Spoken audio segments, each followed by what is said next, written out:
Bismillahirrahmanirrahim. Alhamdulillahi Rabbil Alamin.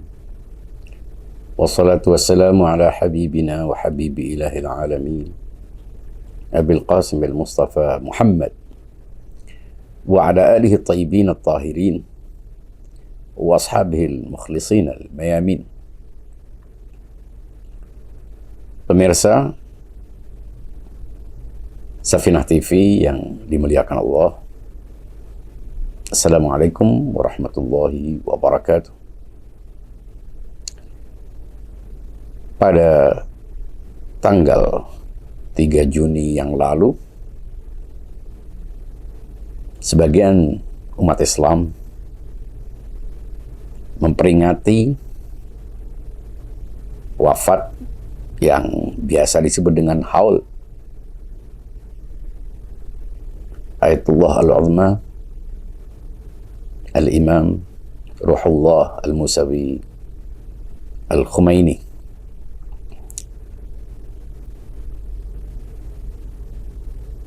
Dan dalam kesempatan ini saya ingin mengajak Anda untuk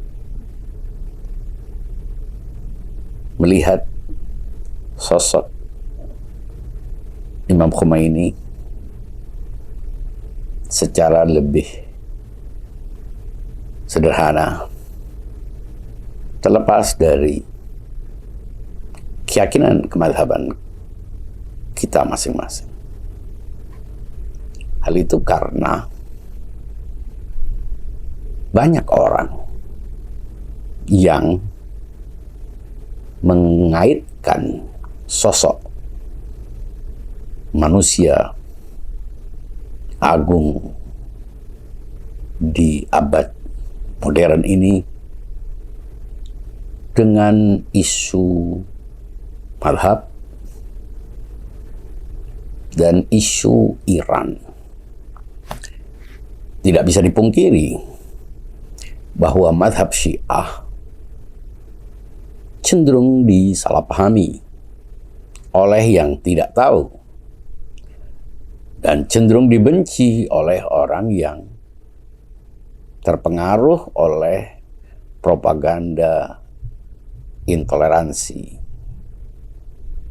dan juga sering disalahpahami seolah berbicara tentang sosok Imam Khumaini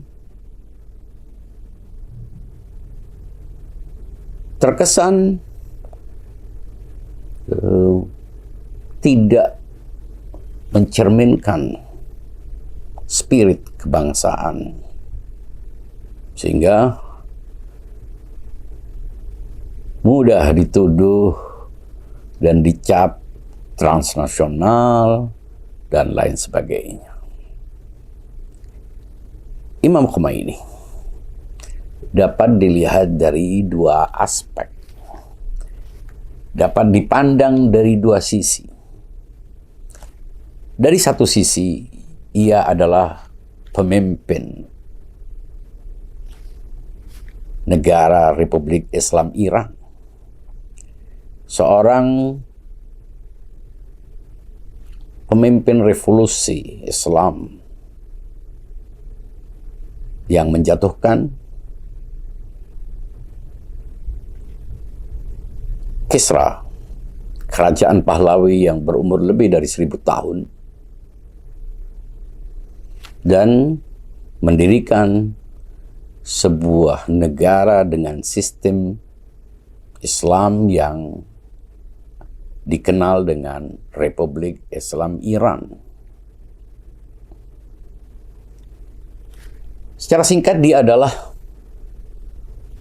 pemimpin dan pemegang otoritas tertinggi dalam sebuah negara di Timur Tengah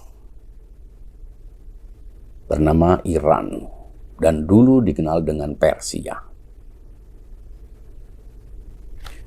Sisi lain dari Imam Khumaini yang jarang diangkat oleh banyak orang adalah seorang ulama, seorang faqih, seorang sufi seorang filosof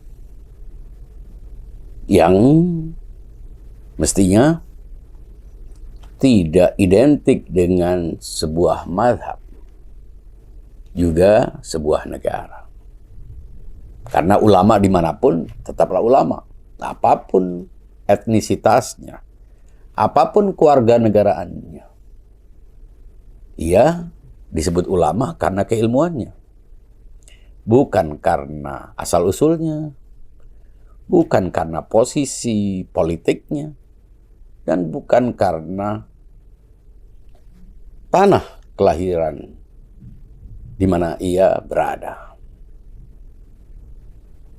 Bila kita ingin melihat sosok Imam Khomeini, maka kita harus melihatnya dari dua sisi ini, agar kita bisa memposisikan diri dan melihat persoalan ini secara objektif, secara adil, dan secara berimbang.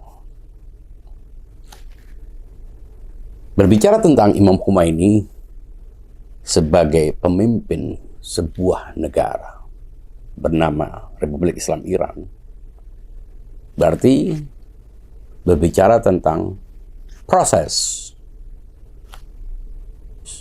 terbentuknya sebuah negara baru. Mengapa disebut negara baru? Karena berpindah dari sebuah sistem monarki ke sebuah sistem republik.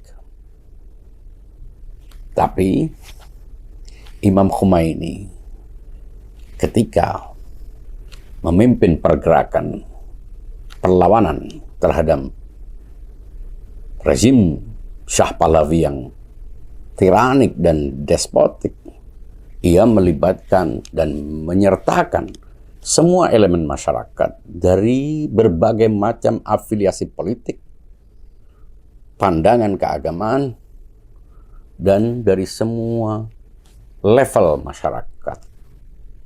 Para mahasiswa, pemuda, para pengusaha, kaum cendekiawan, para perwira, para petani, dan semua elemen-elemen penting dalam masyarakat Iran. Ketika Imam Khomeini berhasil mengajak masyarakat Iran, terutama para pemuda, menjatuhkan Shah Reza Pahlavi yang menjadi anak emas Amerika Serikat, anak emas imperialisme, dan saudara kembar Israel. Rakyat Iran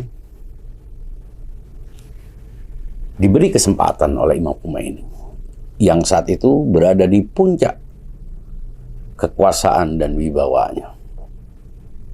Dan dunia semuanya geger karena munculnya sebuah revolusi baru setelah sebelumnya Barat membanggakan revolusi-revolusi besarnya, seperti revolusi industri di Inggris, revolusi Prancis, revolusi Bolshevik di Rusia yang menjatuhkan kekaisaran Tsar, bahkan revolusi budaya di Cina. Revolusi Imam Khomeini adalah revolusi yang merepresentasi kehendak masyarakat. Ia tidak serta-merta setelah berhasil mengajak rakyat Iran untuk menjatuhkan Shah dan kekuasaan berada di tangannya dalam sebuah proses revolusioner, Imam Khomeini menyerahkan kelanjutan dari sistem.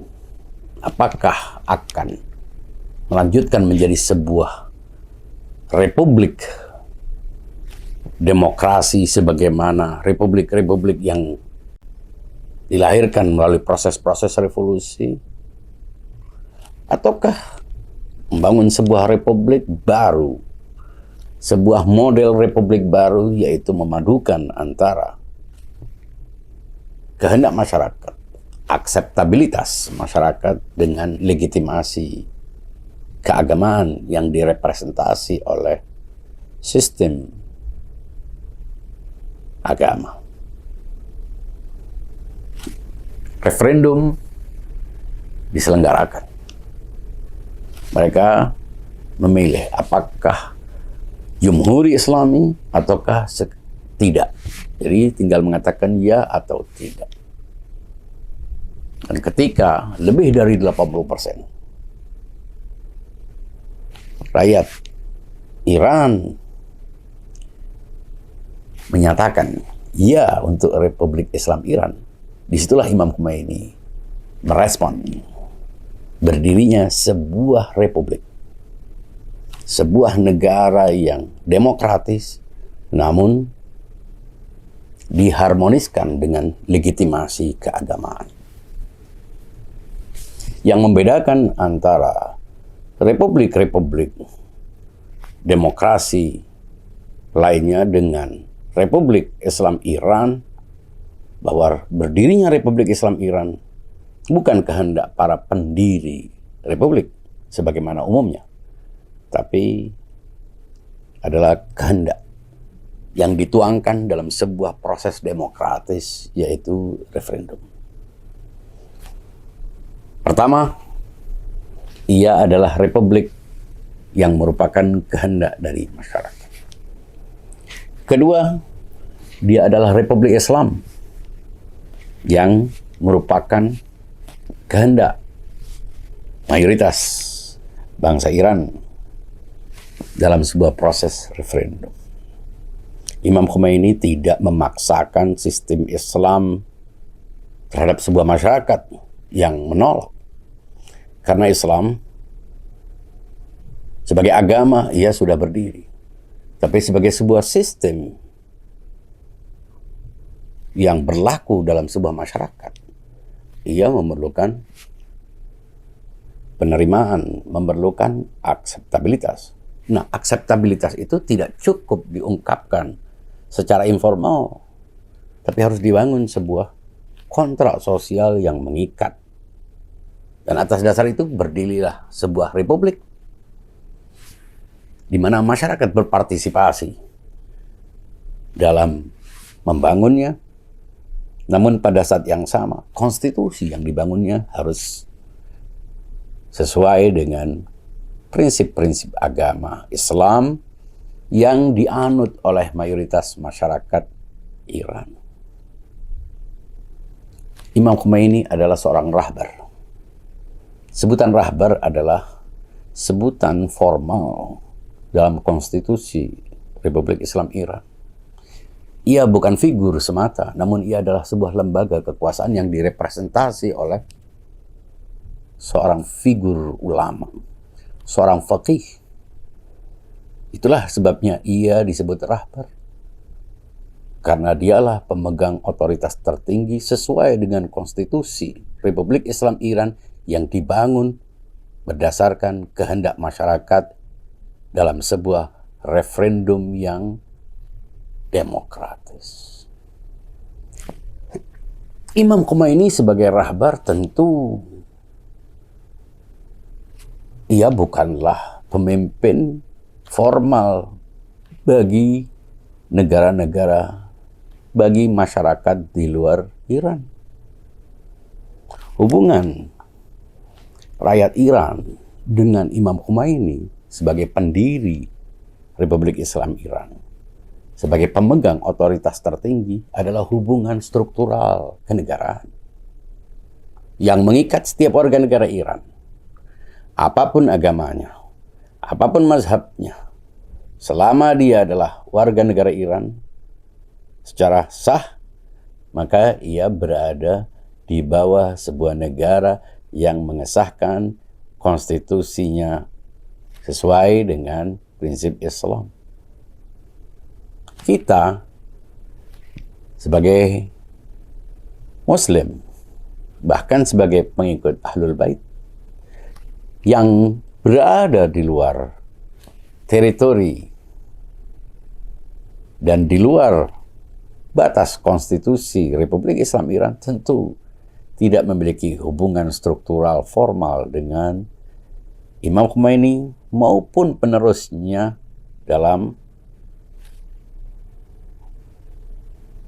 sebagai pemimpin tertinggi sebuah institusi negara bernama Republik Islam Iran. Itu artinya Imam Khamenei sebagai penerusnya, ia adalah pemimpin dalam struktur negara Republik Islam Iran yang tidak mengikat, tidak punya hubungan formal yang instruktif kepada selain rakyat Iran, apapun agama dan mazhabnya. Kedua, Imam Khomeini sebelum menjadi pemimpin tertinggi, sebelum disahkan sebagai pemegang otoritas tertinggi dalam konstitusi, dalam undang-undang negara Republik Islam Iran, adalah seorang ulama, seorang faqih yang dalam hierarki keagamaan para penganut mazhab Ahlul Bait, dia adalah seorang mujtahid. Mujtahid adalah posisi keagamaan yang sudah ditetapkan setelah melewati jenjang-jenjang pendidikan.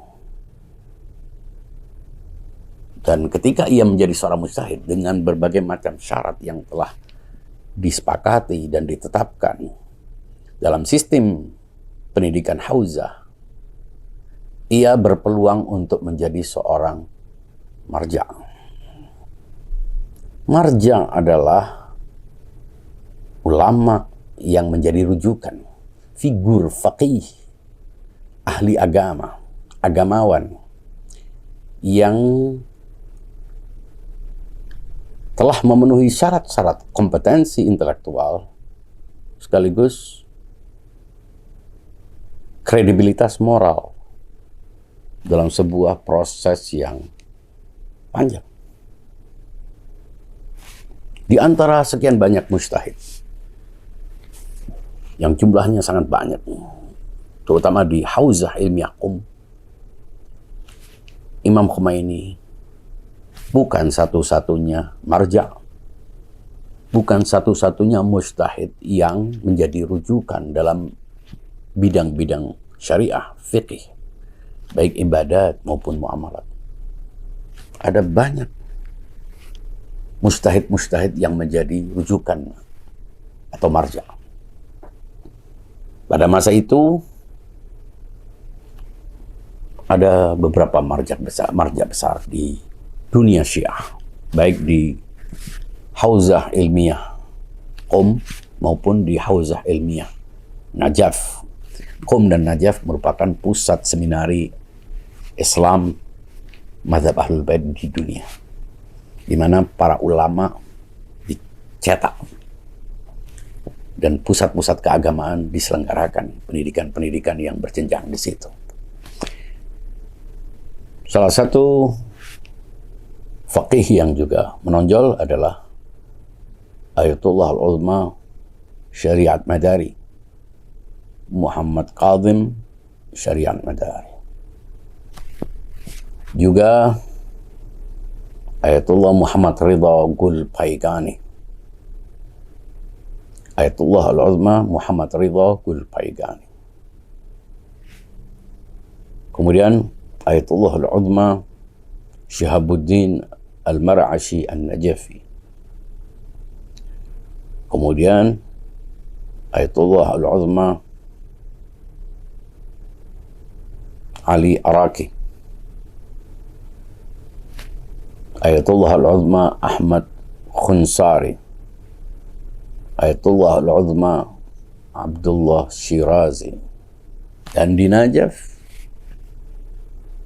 ada marja' besar yang jumlah muqallidnya atau jumlah yang merujuk kepadanya sangat banyak. yaitu Ayatullah Al-Uzma Abul Qasim Al-Khu'i dan beberapa marja lainnya, termasuk murid dari Said Khu'i bernama Muhammad Baqir As-Sadr yang wafat syahid setelah dibunuh oleh Saddam Hussein, diktator Irak pada saat itu, dan wafat mendahului gurunya Ayatullah Al-Uzma As-Sayyid Abul Qasim Al-Khu'i. Para marja adalah ulama-ulama rujukan. Tidak ada bedanya secara fungsi dengan para ulama di dunia Muslim Sunni. Sebagaimana Syekh Al-Azhar, sebagaimana pula ulama-ulama, kiai dan ustadz-ustadz yang ada di Indonesia. Mereka menjadi rujukan bagi setiap Muslim yang sesuai dengan prosedur bertaklid. Sebagaimana ada dalam menjadi ciri khas dalam masyarakat Syiah, pintu ijtihad yang selalu terbuka. Sehingga setiap individu Syiah memiliki rujukan khusus berdasarkan kriteria-kriteria yang dibangun dalam proses bertaklid dan tidak dibatasi oleh tempat, daerah, dan sebagainya. Setiap Muslim Syiah pasti memiliki rujukan tetap dan rujukan alternatif ketika fatwa yang ditetapkan memberi kesempatan untuk merujuk kepada marja yang lain. Suatu saat mungkin kita perlu membahas tentang ini. Pada fungsi faqih, fungsi marja yang berhubungan dengan persoalan-persoalan keagamaan, tentu Imam Khomeini menempati posisi sebagai salah satu marja besar yang berhubungan dengan setiap Muslim Syiah yang menjadi muqallidnya. Dalam fungsi ini, Imam Khomeini bisa diterima jadi rujukan bagi setiap Syiah, baik di Iran maupun di luar Iran. Sebagian besar penganut mazhab Ahlul Bait di Indonesia pada fase awal terjadi revolusi Islam Iran dapat dibagi menjadi dua,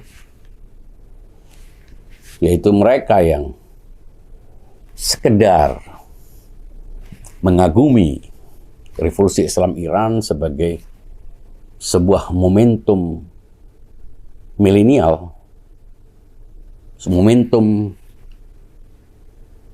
1000 tahunan yang membangun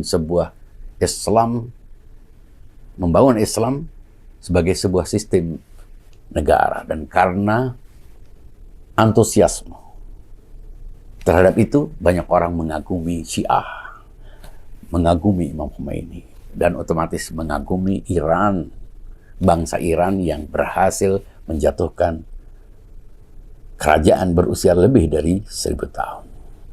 Mereka sebagian dianggap Syiah, meskipun sebetulnya mereka hanya punya kekaguman yang bersifat temporal terhadap Syiah, Iran, dan Imam Khomeini. Yang kedua adalah orang-orang yang tidak hanya mengagumi Imam Khomeini, tidak hanya menghormati capaian rakyat Iran dalam membangun negaranya yang berdaulat, namun memahami basis teologis di balik gerakan yang dipimpin oleh Imam Khomeini, yaitu mazhab Syiah. Mereka lah yang dapat dianggap sebagai orang-orang Syiah. Nah, orang-orang Syiah ini dapat dibagi menjadi dua, yaitu orang-orang Syiah yang memang sejak lahir secara natural hidup dalam keluarga dan lingkungan sosial Syiah. Dan yang kedua adalah orang-orang yang semula bermazhab Sunni atau tidak mengenal mazhab sebagaimana kebanyakan orang.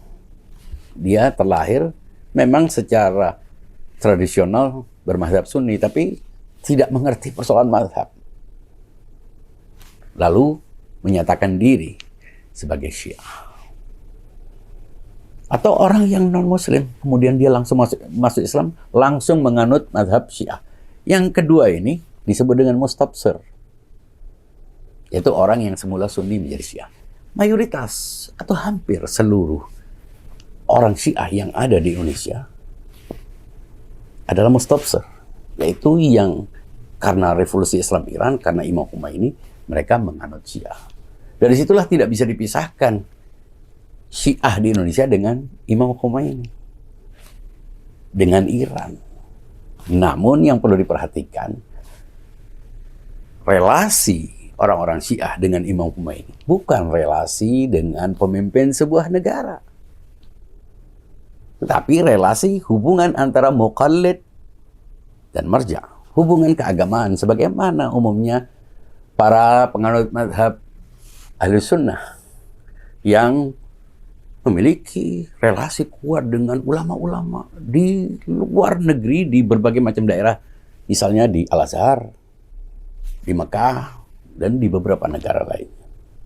Nah, posisi keulamaan, posisi kefakihan itu memang posisi lintas ruang dan waktu. Ini yang perlu dipahami agar tidak selalu menganggap peringatan haul, tulisan-tulisan, kajian-kajian seputar Imam Khomeini atau tokoh-tokoh keagamaan itu dikaitkan dengan posisinya secara struktural dan politik dalam sebuah negara. Ini juga berlaku bagi Imam Ali Khamenei.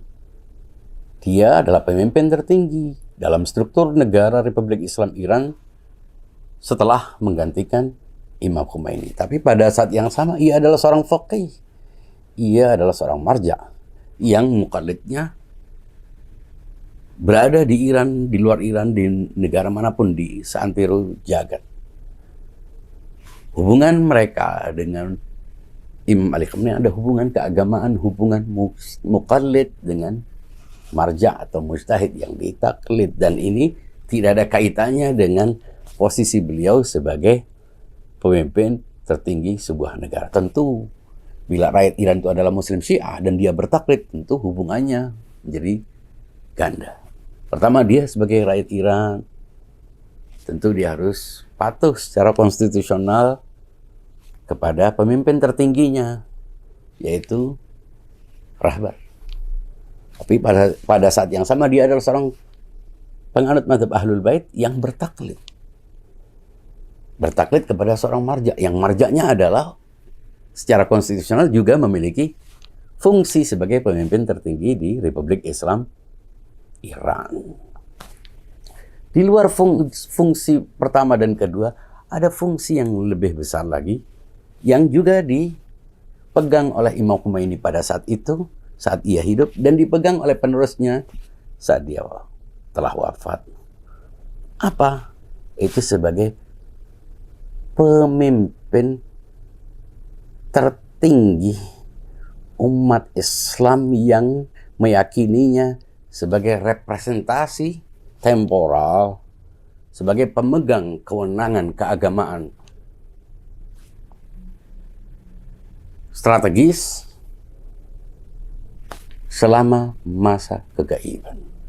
Inilah yang khas, yang tidak dipahami oleh kebanyakan orang, karena sebagian orang mencampur adukkan, termasuk sebagian penganut Syiah juga belum benar-benar melihat persoalan secara jernih. Apa itu wali faqih? Wali faqih adalah imam temporal.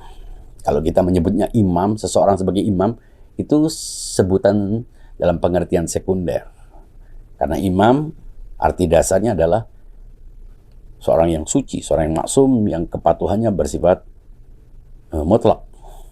Karena dia memiliki kewenangan mutlak dari Rasulullah Sallallahu Alaihi Wasallam. Itulah imam suci, dan jumlahnya sudah ditetapkan dalam teologi Syiah. Juga didukung oleh berbagai macam sumber-sumber riwayat yang ada di khazanah hadis Ahlus Sunnah wal Jamaah. Wali faqih adalah orang yang merepresentasi sikap-sikap universal. Misalnya perlawanan terhadap kezaliman. Dan itu tidak dibatasi oleh ruang dan waktu. Misalnya menganjurkan setiap orang Muslim, Syiah untuk mendukung konstitusi negara yang dibangun berdasarkan sebuah kontrak. Sehingga kepatuhan setiap orang Syiah di Indonesia terhadap NKRI, Pancasila, Undang-Undang Dasar 45, selain karena kontrak sosial, ia juga merupakan ejawantah dari kepatuhan kepada wali faqih. Justru karena meyakini wali faqih, meyakini konsep Wilayatul Faqih, maka setiap orang Syiah merasa berkewajiban untuk berada di garda terdepan membela NKRI, Pancasila, dan Undang-Undang Dasar 45 yang jelas tidak hanya tidak bertentangan, tapi mewakili keyakinan keagamaan dalam teologi Ahlul Bait. Posisi ini tidak bisa ditawar, baik disesatkan, diintimidasi, maupun diterima sebagai bagian dari elemen masyarakat dalam sebuah bangsa besar bernama Indonesia. Sekian, mohon maaf bila ada yang kurang berkenan. Assalamualaikum warahmatullahi wabarakatuh.